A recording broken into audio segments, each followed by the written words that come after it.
Welcome. I'm Jeff Resnick. I'm Chief of the History of Medicine Division at the National Library of Medicine, the NLM. Thank you for joining us for today's NLM History Talk. To those of you on Twitter, thanks very much for following along using the hashtag NLMHistTalk. And for those of you who wish to share questions with our speaker this afternoon, please use the live feedback button that you see under the live stream video.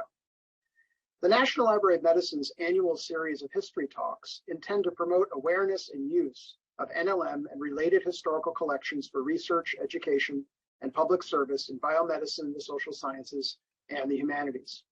NLM history talks also support the commitment of the National Library of Medicine to recognize the diversity of its collections, which span 10 centuries, encompass a range of digital and physical formats, and originate from nearly every part of the globe. Moreover, NLM history talks foreground the voices of people of color, women, and individuals of a variety of cultural and disciplinary backgrounds who value these collections and use them to advance their research, their teaching, and their learning. Today, I have the great privilege of introducing my colleague, Christy Moffett, who will introduce our distinguished speaker. Christy Moffett is chair of the National Library of Medicine Web Collecting and Archiving Group and manager of the Digital Manuscripts Program of the National Library of Medicine's History of Medicine Division. She is the author of numerous articles and blog posts on web archiving, and as a recognized leader in the field, she speaks regularly to audiences about the complexities of web archiving and how the National Library of Medicine, the world's largest biomedical library here on the campus of the NIH, goes about its work in this area in cooperation with public archives and libraries and other cultural heritage institutions of all sizes. Thank you, Christy, for joining us today, and I turn things over to you. Thank you, Dr. Resnick. It is my privilege to be a part of this program and to introduce today's speaker. Dr. Michele Weigel is a professor in the Department of Computer Science of Old Dominion University. Her research interests include web science, social media, digital preservation, and information visualization. Dr. Weigel has published over 115 articles in peer-reviewed conferences and journals, and she has served as PI or co-PI on external research grants totaling almost $6 million from a wide range of funders, including the National Science Foundation, the National Endowment for the Humanities, the Institute of Museum and Library Services, and the Andrew W. Mellon Foundation. She currently serves on the editorial boards of the Journal of the Association for Information Science and Technology and the International Journal on Digital Libraries. I'm thrilled that she can join us today to speak on what's in a web archive collection, summarization and discovery of archived web pages. Dr. Weigel, welcome. Thank you, Christy, for that introduction. I'm honored to have been invited to give a talk in this great series. Before I get into the main topic, I wanted to give a bit of context about our research group and what we study. We are computer scientists, and instead of using the content of the web or web archives for our research, our main focus is in studying the representation of the content on the web and how well the web, as it changes over time, is and can be archived. And we built proof of concept tools to help facilitate the use of web archives by researchers in other fields. So today I'll be giving an introduction and overview of web archiving, why it's so important and why sometimes it's so hard. And throughout, I'll be highlighting work that our group has done to study and address some of these challenges. One of my main interests is in how we can make web archives more accessible to researchers who want to study the content and how to make that content more easily discoverable. These slides contain lots of references and links, so I've made them publicly available for those who are interested in finding more information. The short link is on the slide here and will appear again on my last slide. And I've also shared the link on Twitter using the NLMHistTalk hashtag. So our Web Science and Digital Libraries, or WSDL as we call it, research group currently boasts 6 faculty members, 20 PhD students, and several master's and undergraduate students. And the particular works and projects that I'll mention today were done in collaboration with my colleague, Michael Nelson, who founded the research group, and the students, many of whom are now alumni, who are pictured here. And in the references on the slides, I'll bold the name of the students to make sure they get their proper credit. We would not be able to do any of this work without our graduate students. And I'd also like to acknowledge and thank the agencies that have funded much of this work, including the NEH, the NSF, IMLS, and the IIPC. So I think it's apparent to everyone now that the web is essential to our daily lives. It's where many of us go to find out what's happening in the world, whether by looking at news websites or social media. Looking at the web from the vantage point of spring 2020 can help us remember what it felt like in the early days of the pandemic. So much has happened in the 2.5 years since then. It's sometimes hard to remember some of those feelings of alarm, anxiety, uncertainty, and even loneliness as we had to curtail our activities. For me, as a college basketball fan, things really hit home. They got real when the NCAA canceled the March Madness basketball tournament. So to me, that's the thing that triggers the beginning of this event in my mind. And as you can see in this screenshot from March 13th, 2020, the banner at ESPN.com has this long list of basketball games that had been canceled. And then beside it here, there's a screenshot from CNN.com on March 14th, 2020, with a picture from a grocery store, and nothing quite conveys general public panic like long lines and full grocery carts. But web pages that evoke these feelings can change quickly, and this is especially true for web pages that are built to stay current, like the main pages of ESPN.com and CNN.com. So the reason that we now in late 2022 have access to those web pages from spring 2020 is because of web archives. And the importance of capturing the full content of web pages instead of just capturing screenshots is that we can go back and interact with those archived web pages. We can click links, we can scroll around, the JavaScript on those pages can execute, and we can get a fuller experience of what that web page was like than with just a static image. So a few years ago, I wrote an overview article published by the Social Science Research Council about web archiving and some of our group's other work in this area. I won't be discussing that article today, but it was written for a general academic audience, so I wanted to share the link with you here. So I've been studying web archives for about 10 years now, and when I first started, we really had to sell this idea that people would want to look at, quote, old web pages. I think researchers and scholars have gotten that point now, but I'd like to include this quote from our friend, Dr. Ian Milligan, who is a professor of history at the University of Waterloo. He says, "You can't study the 1990s without web archives." I shudder to think sometimes of the 1990s as history, but time does keep moving on. And what he says is very true. So you may be familiar with the Internet Archive and their Wayback Machine, but there are several other public web archives. Some of these archives have particular goals for what they capture, such as the UK Web Archive's aim of collecting all UK websites at least once a year. And some archives let the public choose which web pages should be captured, such as archive.today or the Internet Archive's Save Page Now service. So let's look at how web pages get archived. First, we need to look at how web pages are constructed. Most web pages are made up of HTML source and embedded resources like CSS style sheets, images, and JavaScript source. Each of these is a web resource that must be downloaded separately. The CSS and the JavaScript are displayed directly on the page, but they can modify how the content appears once the page is rendered in your web browser. And the example I've shown here, the embedded resources such as images and other things that are needed to build the page are highlighted in yellow. And links to other web pages are highlighted in green. And both of these will be necessary when we think about archiving. And this is a necessarily simplified view of web pages, Most of today's pages are a complex mix of resources that are driven largely by JavaScript and resources that are requested after your page has already been rendered in your web browser.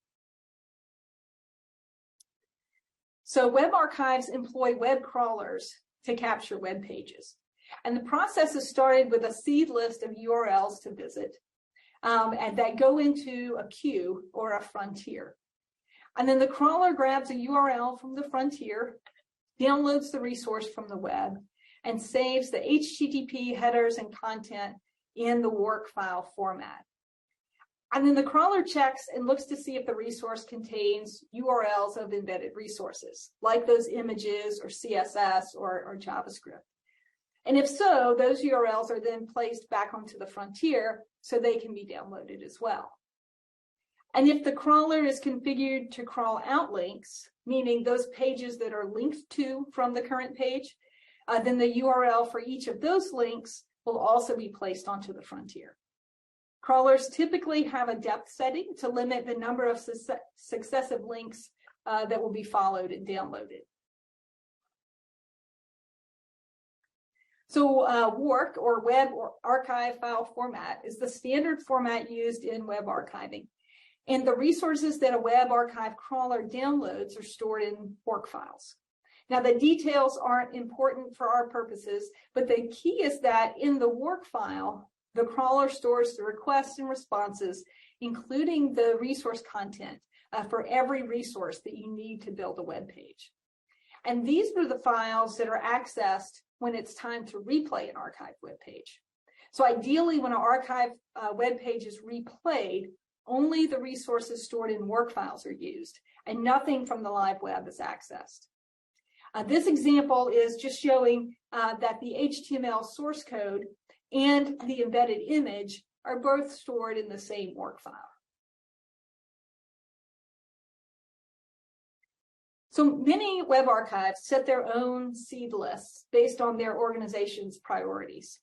Other archives allow users to specify items to go in the seed list, which we call on-demand archiving. So OrCreate, which we'll look at more later, is the Internet Archive subscription service for developing web archive collections. And it's largely used by museums and libraries and government agencies, including NLM. The collecting organization controls what gets crawled and who has access to the archived web pages, which we call mementos. And public mementos from OrCreate are also added to the Internet Archive's holdings. The Internet Archive has a Save Page Now feature that allows any user to request that their web crawler archive a web page. The memento will then be available in the public Wayback Machine. And the Internet Archive frequently has a motto that says, if you see something, save something. So they encourage the use of this feature. Archive.today is similar, has a similar service to Save Page Now, in that anyone can submit a request for a page to be crawled, and then that memento is made available in their public archive. And then finally, Conifer, which I'll talk a bit more about next, allows registered users to create collections of archived web pages. Conifer is a browser-based crawler, so when specifying the URL to capture, users can also specify which web browser they want to use. And users get 5 gigabytes of free storage, and they control the access to the mementos. But there's no public search or lookup mechanism as there is with some other web archives. So Conifer started out as the Web Recorder project, and some people might know the tool by either of those names. And there are some unique things about it. So first, as I mentioned before, Conifer uses a web browser-based crawler. And this means that any JavaScript that is on the page can be executed before the page is archived.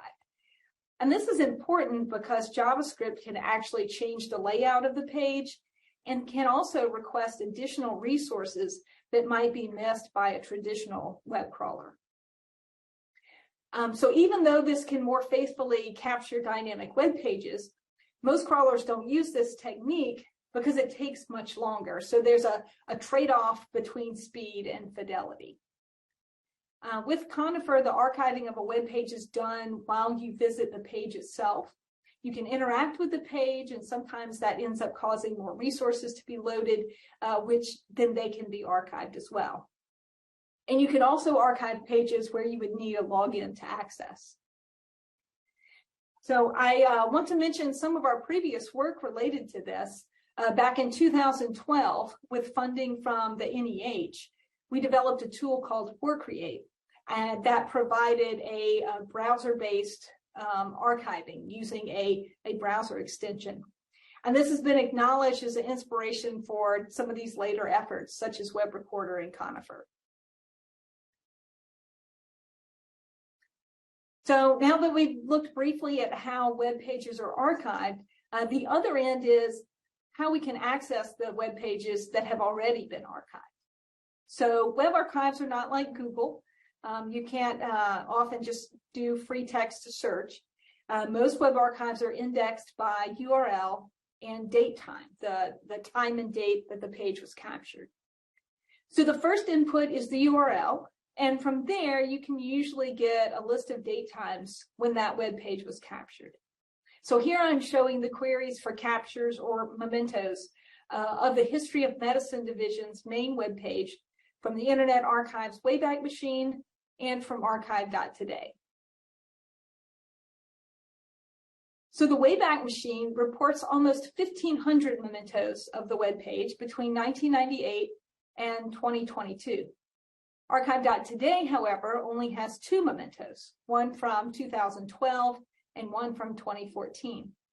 So remember that archive.today is an on-demand archiving service, so it doesn't do crawls on its own. So if you'd like to add a memento of the current History of Medicine Division webpage to the archive.today web archive, you can, submit a request that it be crawled. So because the Wayback Machine often has thousands of mementos for a web page, they employ a calendar-based view for access. So first you select the year, and in this case, I've selected 1999. And then on the calendar, there's a bubble for each day the page was archived. Larger bubbles mean that there were more mementos captured on that day. And so I've hovered over March the 2nd, 1999, and then a drop-down pops up that allows you to select a particular date time. And these times are in 24-hour format based on GMT. So I clicked on 10:07:23 that time, and so that loads the playback of the memento that was captured then. And so here's what the History of Medicine Division webpage looked like in March 1999. So while we're here, let me unpack this URL at the bottom. So web.archive.org/web is the prefix for all Internet Archive Wayback Machine mementos. The next 16 digits represent the date time. So we have 1999, 03 for March, and then 02, and then the last 6 digits are the time, 10:07:23. And then the end of the URL is the URL of that original resource. So if you wanted to share this particular memento, this whole URL is what you would use to access that from the Wayback Machine. But what if the archive you've tried doesn't have the web page at the time that you're interested in? What if you wanted a memento of the History of Medicine Division from 2020 and you had first tried to archive.today? They only have mementos from 2012 and 2014. So you can try the query at another archive. But with more and more web archives, this process can get tedious. So to help with this, my colleague Michael Nelson, along with Herbert Van de Sample and Rob Sanderson, developed the Memento Protocol. And this is an HTTP level protocol extension that, among other things, allows a client to obtain a time map or a list of all of the mementos for a URL from multiple web archives. And there have been several browser extensions built on top of the Memento protocol, but you can use it without a browser extension at timetravel.mementoweb.org. So I'm showing an example here for querying for the History of Medicine Division page from June 2020. And the top 3 results come from arquivo.pt, which is the Portuguese web archive, from the Internet Archive's Wayback Machine, and from NERA's archive. And they tell you, exactly how different the version that they have is from the page that you requested. So our research group has also built a memento aggregator named MIM Gator, and it returns a time map for a given URL. So all of the mementos for that URL. And this has been built as an API that can be used programmatically rather than as an interactive web page like time travel. The example here shows a query for all of the mementos for the History of Medicine Division page. So I'll make this a little bit larger. You can see in the shortened list that there are mementos from both the Internet Archive, web.archive.org, and the Library of Congress, webarchive.loc.gov. And you can also see that the format of the Library of Congress archive is similar to that of the Internet Archive. Now, not all archives use this format, but for those that do, it can provide helpful information on the memento that you're viewing.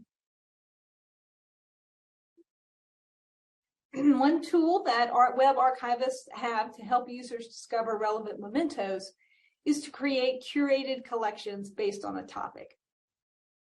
They can provide seed URLs to web archive crawlers and also provide additional metadata on those seeds to help users filter the collection. The example I'm showing here is NLM's Global Health Events Web Archive Collection, which is hosted at Archive.it. This collection started in 2014 and contains over 19,000 seed URLs.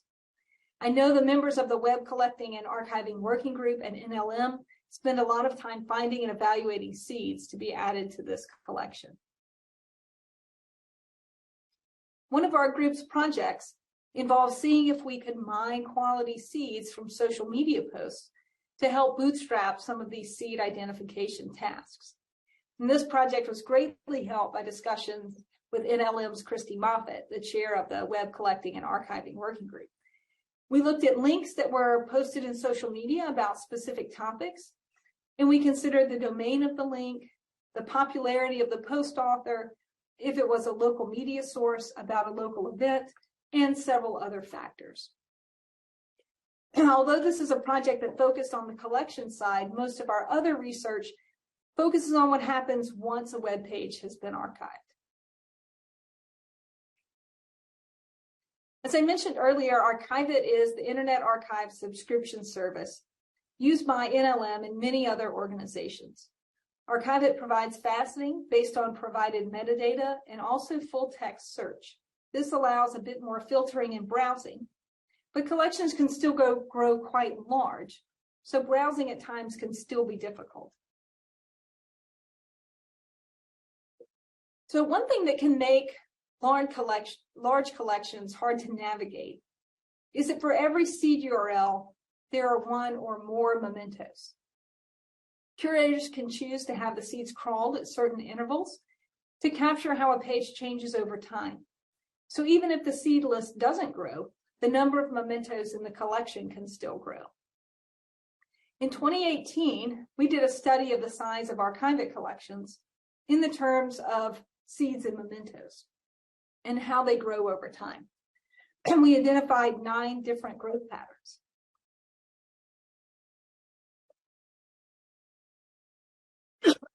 Excuse me. The example here is where almost 80% of the seed URLs were added very early in the collection's lifetime, in a crawling strategy that had mementos being added continuously, the red line.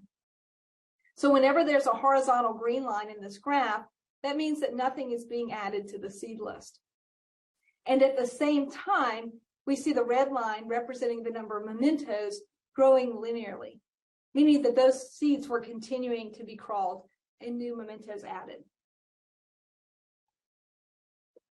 The Internet Archive's Wayback Machine is too large to offer full-text search on the entire archive, but some smaller archives, including OrCreate, do offer full-text search. However, searching through time can be tricky. What if the search term appears only in some mementos for a seed, meaning that the content of the page changed through time? How should that be indicated? In this example, I searched for the phrase "mask required" in the NLM COVID collection. One of the results was the homepage for the New York State's COVID response. The memento returned in the search results is from December 23rd, 2021. But looking at other mementos around that date reveals that the phrase first appeared in the mementos of the webpage on December the 16th. And further, although the phrase no longer appears in the headline on December 30th, it's still present lower on the webpage. So which of these is the most appropriate date time to return? One of our master's students is exploring different ways to present search results for web archives, including adding the ability to search for added or deleted terms or phrases. And this would allow researchers to search for when pages had changed. So here I'm showing a prototype of a search interface that she developed that animates the text change. We search for the addition of the phrase non-cloth. And this example reflects updated guidance in February 2020 regarding the quality of masks that were being recommended then. Another way to filter down a collection is to use facets. These are along the side. In OrCreate, this is what's provided in the panel on the left here. However, the problem with facets is that they depend upon curator-added metadata. What we found in our study of archivic collections is that typically the more seeds a collection has, the fewer metadata fields it has. And so that's what we found in this graph on the side. The seeds are along the x-axis, the number of metadata is on the y. This makes sense because adding metadata to individual seeds can be a time-consuming process. And if there are thousands of seeds, it can be almost impossible. However, I have to recognize NLM's Web Collecting and Archiving Working Group, because here's a collection with thousands of seeds that also has tons of great metadata, which allows for detailed faceting. So here I've filtered the Global Health Events collection to focus on the COVID-19 outbreak, looking for English language news articles that reference vulnerable populations. And this brings the 19,000 seed collection down to just over 1,000 results. From here, you could add more facets or perform a full text search on this filtered data. And so what I refer to as NLM's COVID-19 collection is really the contents of this group labeled Coronavirus Disease COVID-19 Outbreak.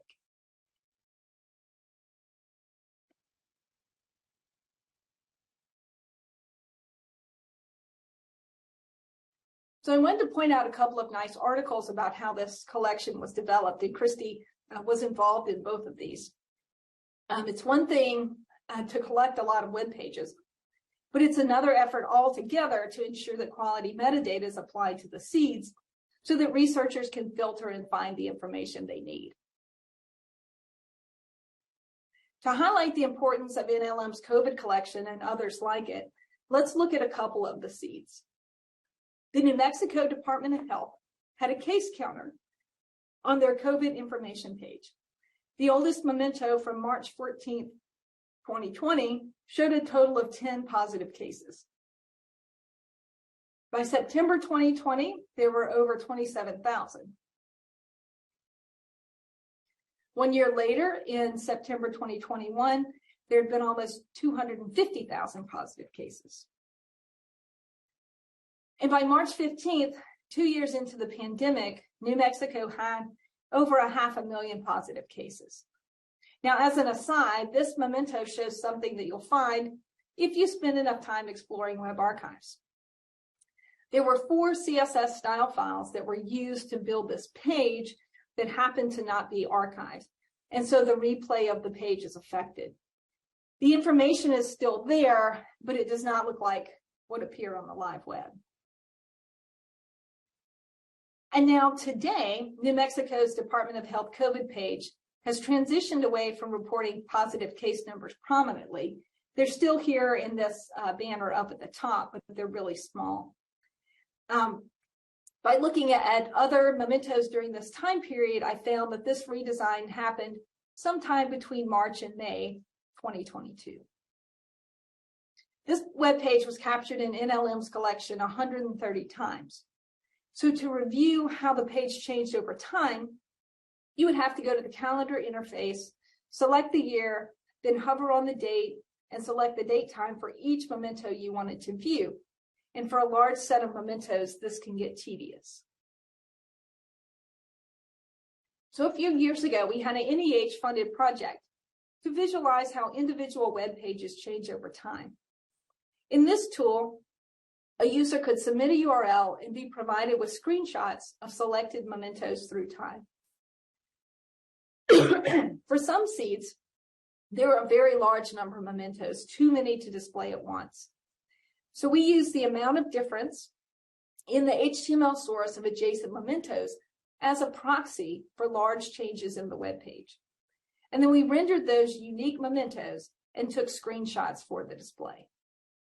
We experimented with a couple of different display types, and I found the grid here to be useful for a large-scale overview, and the animated GIF useful for a compact display that can be inserted in web pages or even in slides, as I've done here.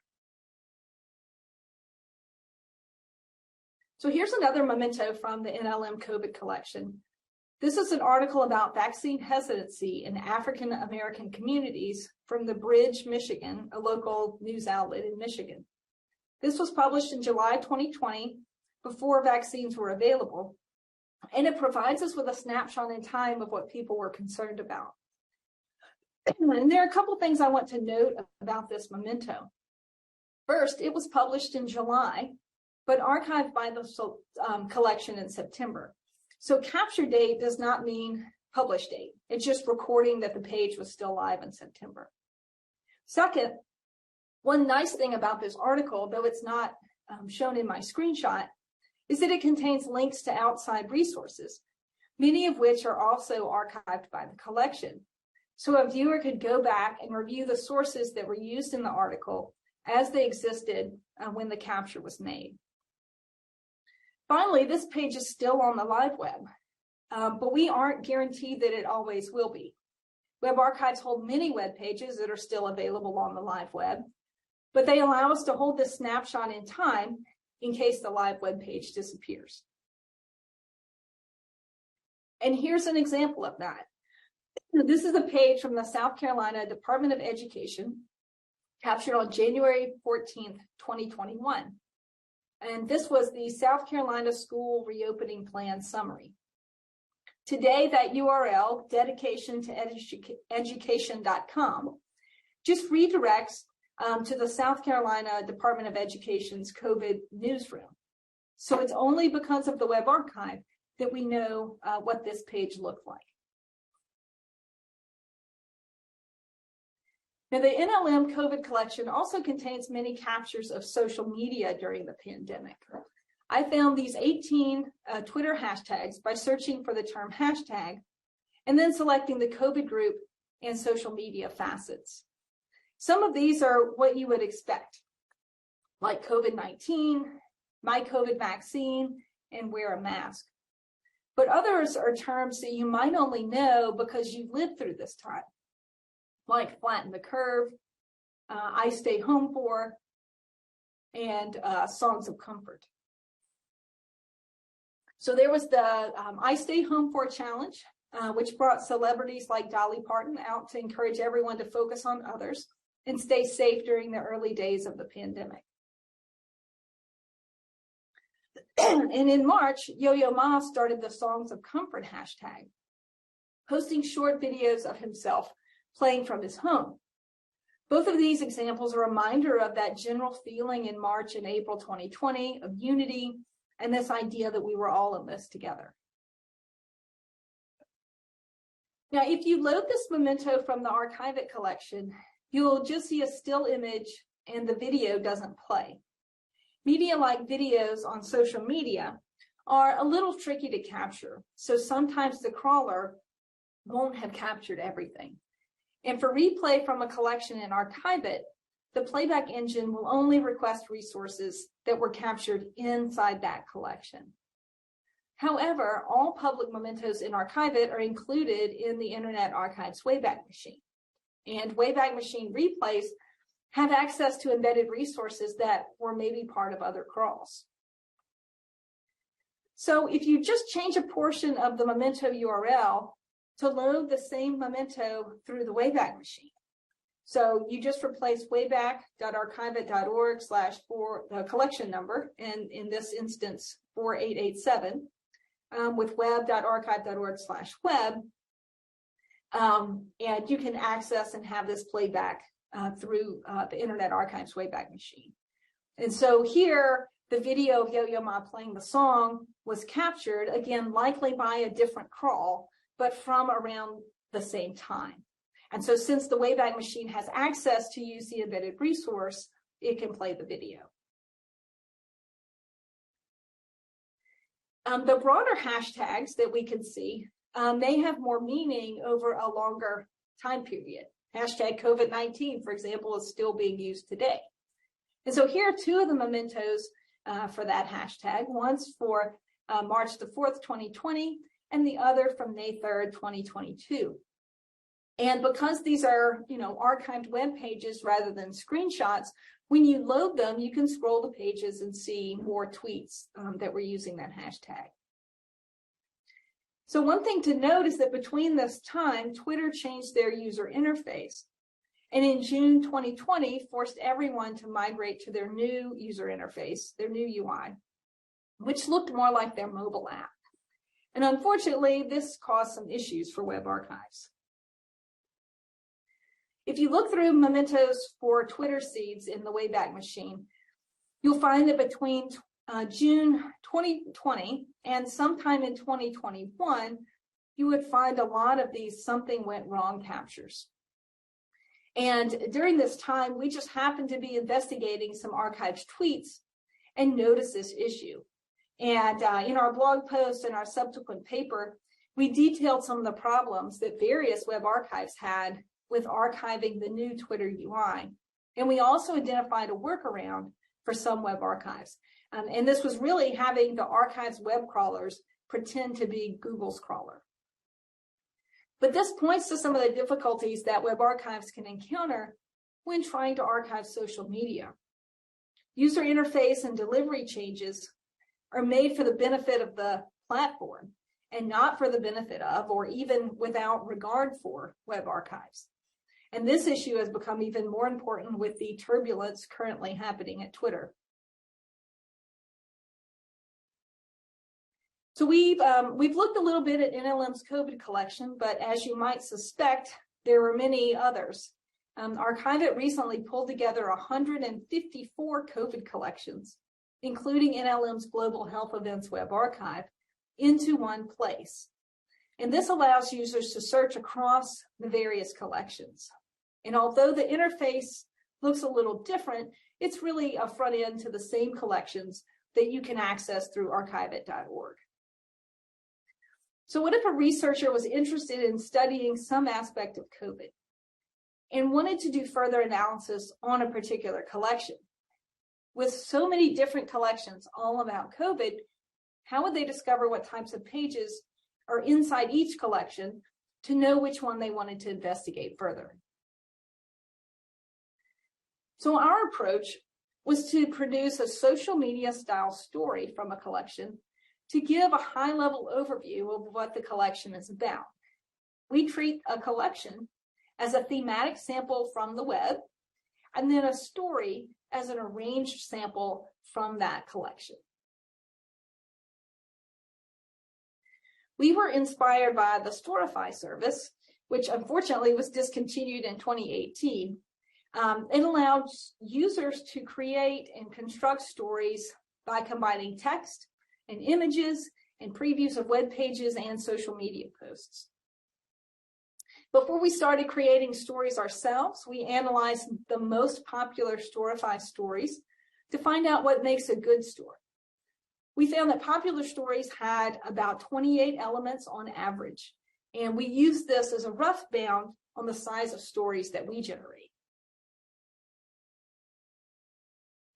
To provide an overview of a large collection like this one with over 23,000 mementos, we developed a suite of tools that can take an archivic collection and produce a Storify-like story with a sample of the mementos visualized as social cards, which are just like Twitter or Facebook previews, metadata about the collection, and a striking image at top. And we call this the Dark and Stormy Archives Toolkit, with a nod to it was a dark and stormy night. The general process that we develop for storytelling with web archive collections is to select mementos that can be considered as exemplars, and then generate the story metadata using content from the collection and the selected mementos. Generate document metadata for each of the mementos, and then visualize and distribute the story. We split these functions into 3 different tools, Hypercane, Memento Embed, and Raintail, to make the process modular so that the tools could be used for various purposes. So here's a close-up of the generated story that I showed earlier. This was generated in April 2020 using the IIPC's Covid19 collection at OrCreate, which at that point already had over 10,000 seeds and over 20,000 mementos. So we used Hypercane to analyze the archivic collection, and it selected 36 exemplar mementos. From those mementos, Hypercane chose a striking image, and then from the content of the mementos, it computed the most frequent entities and the most frequent sumgrams or phrases.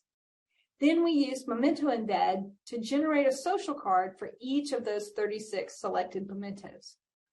And then finally, the story web page was built using Raintail, using the inputs from those previous tools. So when selecting mementos from an archivic collection, Hypercane first relies on the archivic utilities library that we developed. This is a Python library that can obtain the collection metadata, seed list, and seed metadata, which then is provided as input to Hypercane.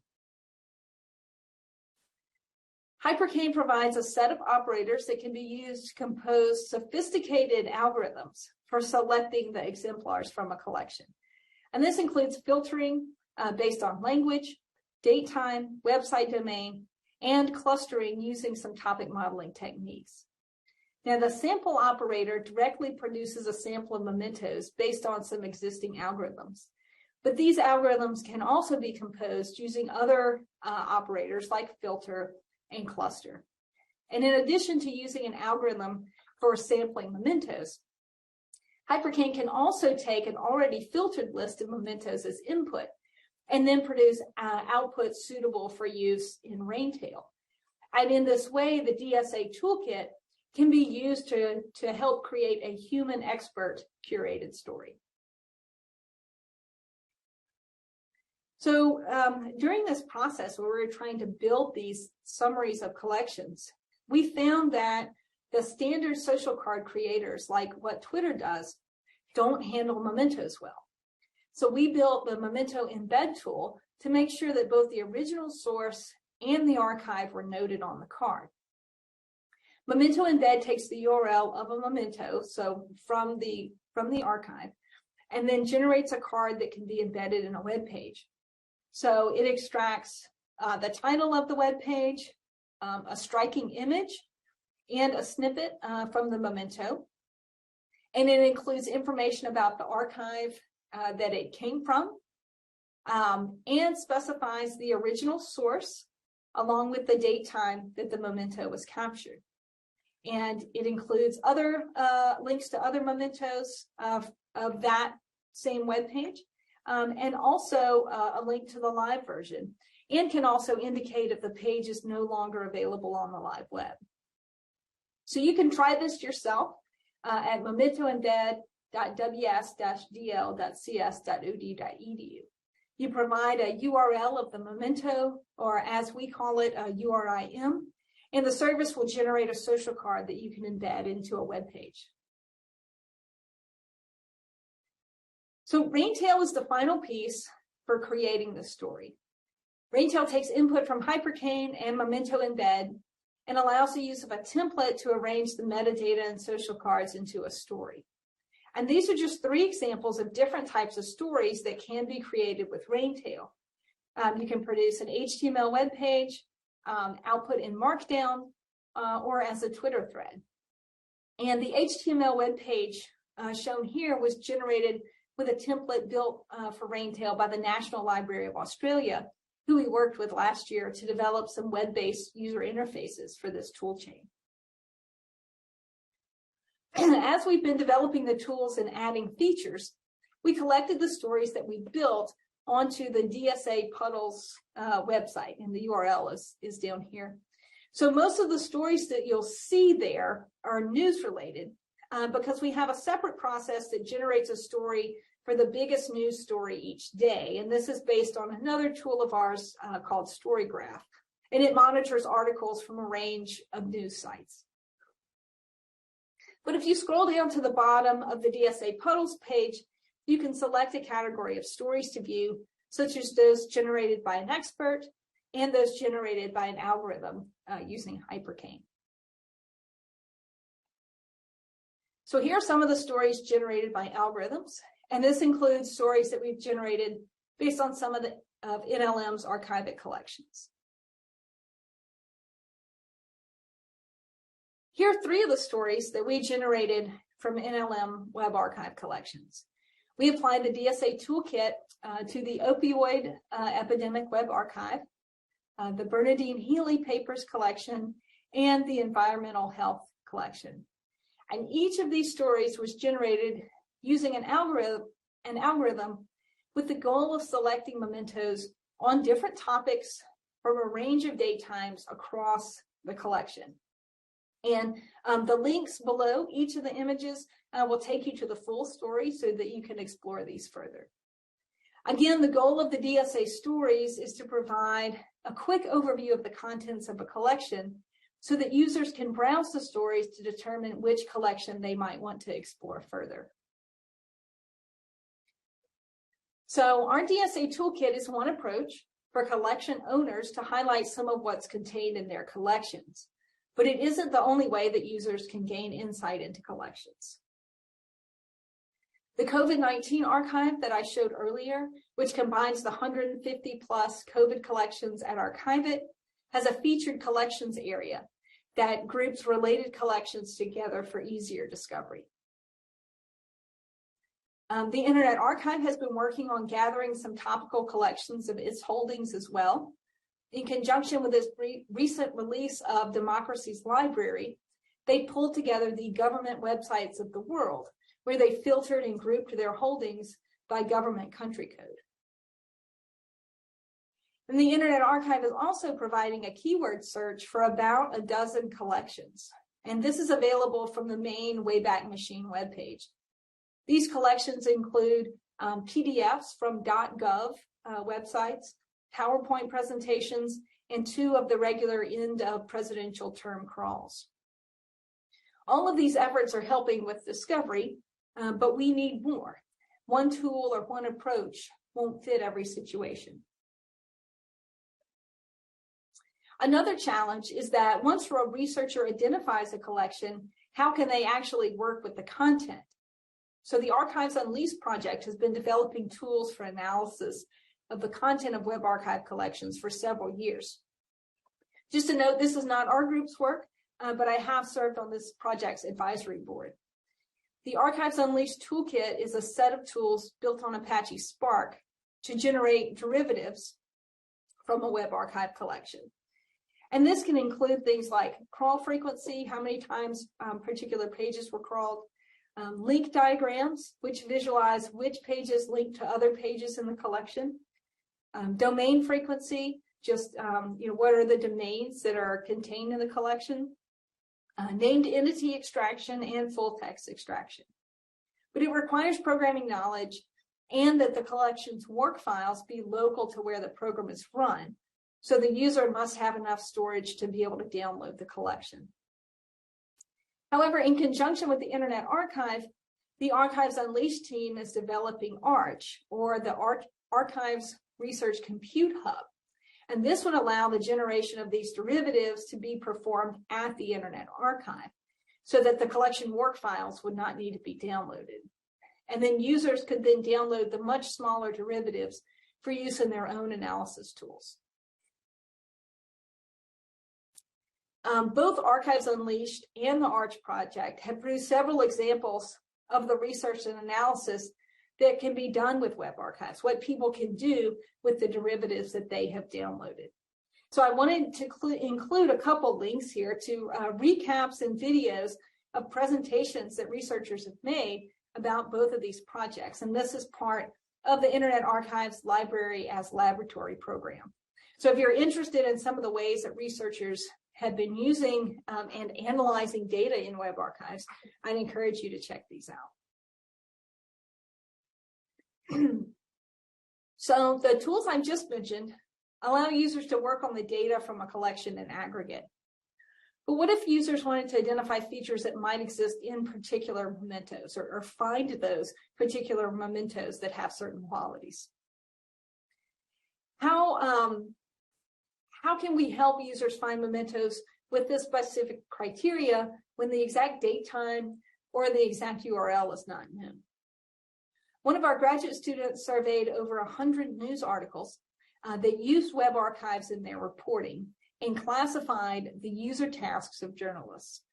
The most common task was to find a memento of a page that had been deleted from the live web. Other tasks involved discovering how a page had changed over time, including when certain content or phrases had been deleted from the web page.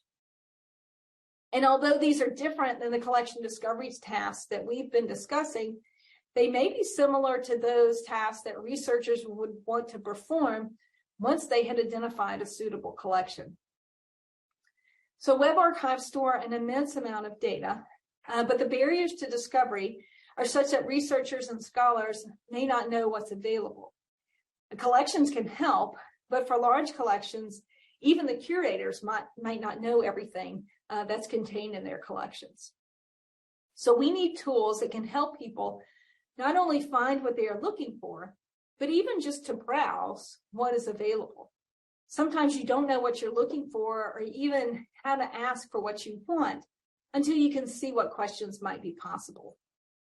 Now, we've come a long way in helping researchers access and use web archives, but we also still have a lot of work ahead of us in making these tools easier to use and helping researchers with discovery.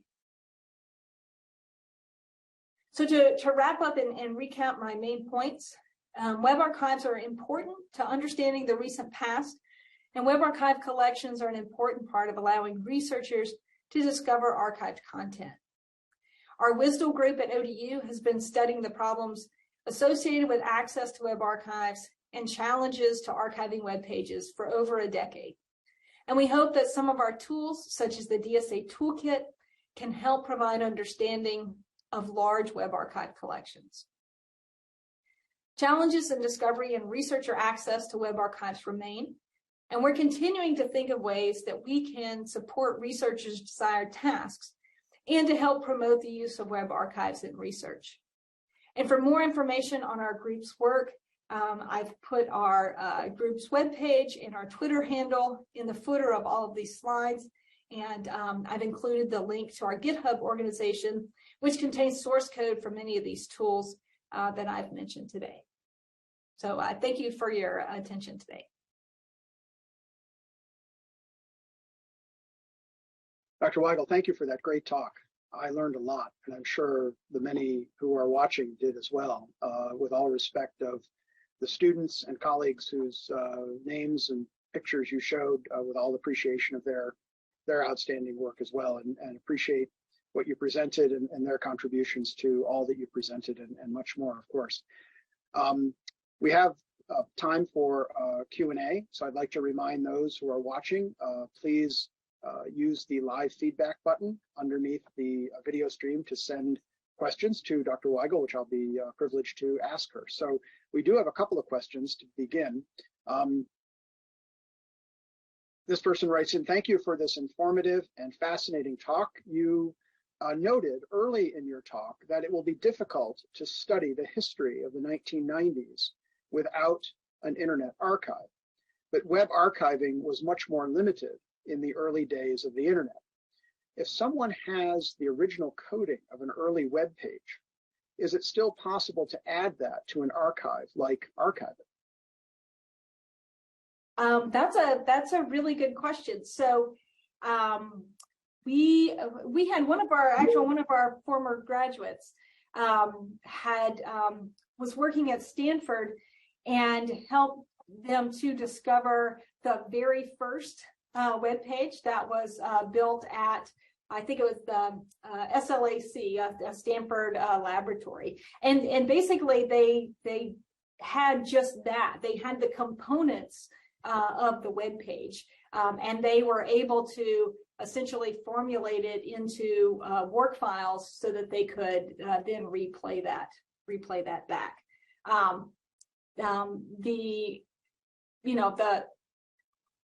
It can be done, but I don't know necessarily that there's a tool built right now that would essentially allow you to submit all of the files that would build a web page and then make it available.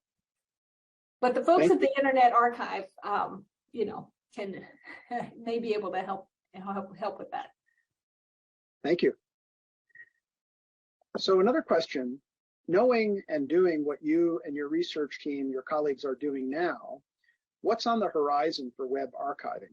Where are innovations happening to keep up with collecting this born digital content? That's a great question. And one of the things that we have to do is we have to be aware of the changing technology on the web itself. Because yes, we're kind of always chasing what are the new things that are being developed. Because again, the platforms and the technologies used to build web pages are not built in mind, with web archives in mind, right? They're not making it easy for these things to be archived necessarily, and it's not necessarily that they don't want things to be archived, but that's not their main goal, right? Their main goal is speed and delivery, and so we have to continue to be up on how web pages are being built to be able to react to changes in the web. Other things some of the things that I mentioned here is, there's the issue of the capture, which is we have to keep up with the technology, but then there's also the issue of we have so much stuff already. How can we help people discover and use it? So, I mean, both of those have lots of challenges. Thank you. So we have another question about, really at root, about preservation.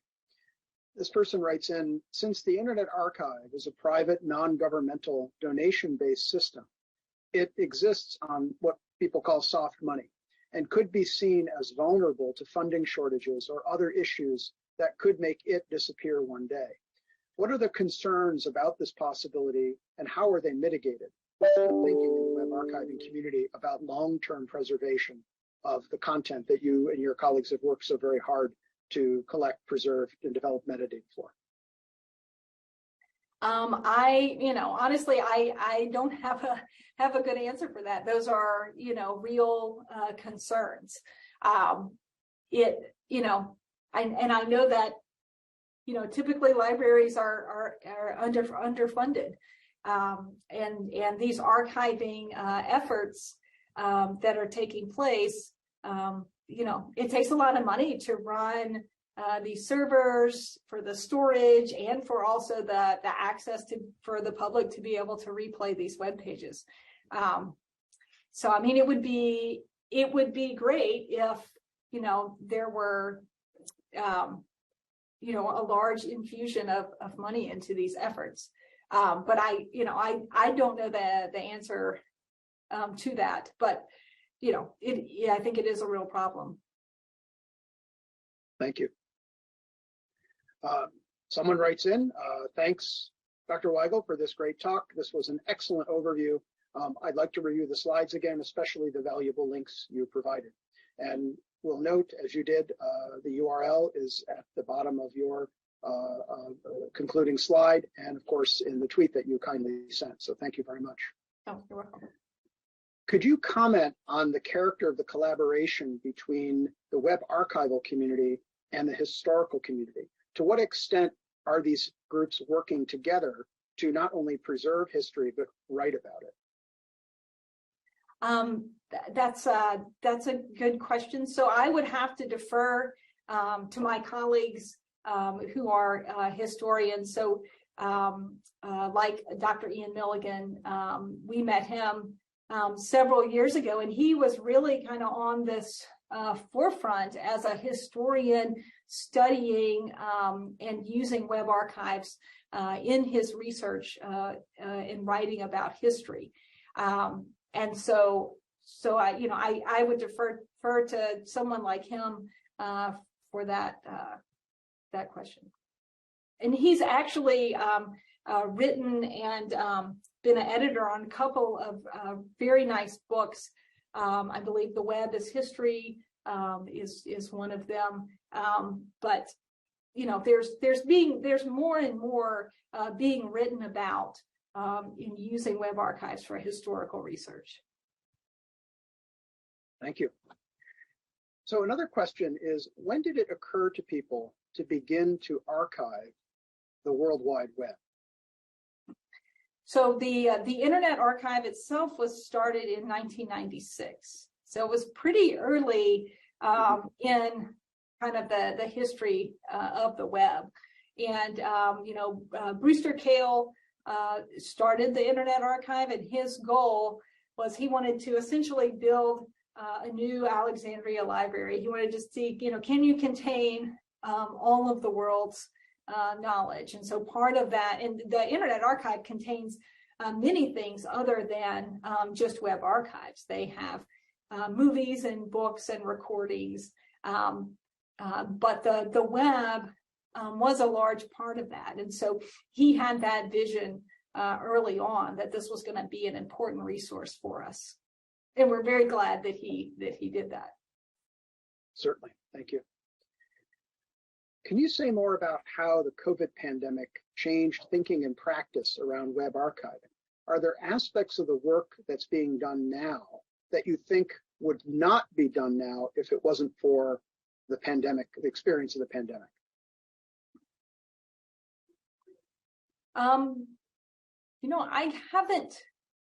I haven't thought about it that way, but I think that there are, definitely some things that experiences that maybe we're missing because some of the, many of the things that we do now, just, like what we're currently doing, are things that we didn't do very often before COVID in terms of, this video cast and the Zoom meetings that we've had. And, it feels like this is not necessarily web archiving, but just, our collective experience archiving and, how are people capturing, things like Zoom meetings that, historians may want to go back and talk about this, because we've definitely added some new terminology to our lexicon that we're all familiar with now. Thank you. So we have time for one more question, Dr. Weigel. This person writes in, if I want to do web archiving in similar ways to what you have presented today with your colleagues, what kind of training do I need? Where do I need to go to school? What background do I need to do the kind of work that you do? So, come to ODU. I'll make a pitch for us.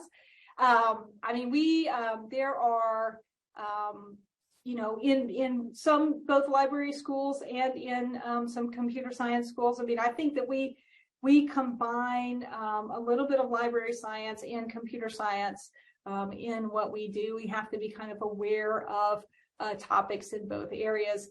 And, you know, honestly, as a pitch, we are developing a web archiving certificate joint with our library program here at ODU. And so that's something that we're actively thinking about in terms of, you know, what do we need to give to students to give them the background in both of those aspects so that they are aware of issues in terms of metadata and collecting and access, and then also have the computer science side to be able to understand, you know, how the pages are actually archived and replayed. Thank you, and certainly all the best with the certificate program, and we certainly wish this person who wrote this question all the best in seeking a career in web archiving and archival science and computer science, likely as well.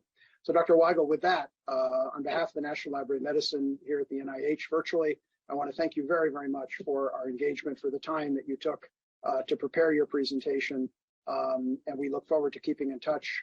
And we really appreciate you talking about our web archiving collection alongside so many others that have been developed and so well curated by you and your colleagues, and of course our colleagues here at the National Library of Medicine. I want to thank my colleague Christy Moffett for doing the great privilege of introducing you and for our great privilege of hosting you today. So thank you very much. We wish you and your colleagues all the best. Thank you. Thank you for having me. You're very welcome. Have a good day. Thank you.